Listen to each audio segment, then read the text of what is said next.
Après 20 ans, Benson a finalement terminé de lire un livre qu'il croit être plein de vérité. Au bout des années 30, le grand-père de Benson a acheté le livre « Notre époque à la lumière de la prophétie » de William Spicer. Après la mort de son grand-père, le livre fut transmis de génération en génération jusqu'à ce que, à l'âge de 6 ans, Benson finit par hériter du livre. Ce livre appartient à ma famille depuis les 2 dernières générations. Mais je ne pouvais pas comprendre ce qui était écrit. Donc, je n'étais intéressé que par les belles images qui y figurent. La famille de Benson estimait que le livre présentait une compréhension différente de leur vision du monde. Alors ils le mirent de côté. Benson lui-même grandit avec peu d'intérêt pour la vie d'église.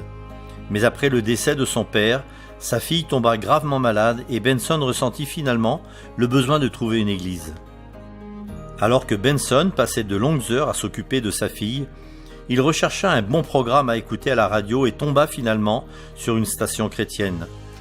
Les émissions parlaient à son cœur, alors il commença à écouter régulièrement. C'est alors qu'il se souvint du vieux livre. Les quelques éléments dont il se souvenait à propos du livre commençaient à avoir du sens à la lumière des messages qu'il entendait à la radio. Doucement, le Saint-Esprit impressionna son esprit et il tomba amoureux de la vérité qui était présentée dans ce livre. À travers ce livre, j'ai compris le commandement du sabbat et la loi de Dieu pour les hommes. J'avais appris tellement de vérité dans des livres d'autres dénominations, mais ici je trouvais un message plus complet, qui avait du sens pour moi. Un jour, Benson trouva un magazine publié par la maison d'édition orientale en Inde. C'est le même éditeur qui avait imprimé son vieux livre.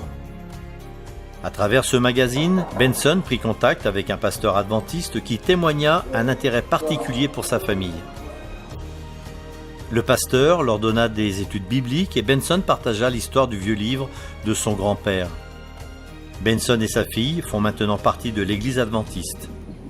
Ils se rappellent comment ils avaient lutté avec les écrits, mais qu'ils y trouvèrent finalement la liberté. En Inde, la maison d'édition orientale a imprimé des millions de publications depuis plus de 115 ans. Les documents sont traduits ou écrits dans plus de 14 dialectes. Et beaucoup de gens y ont découvert Jésus.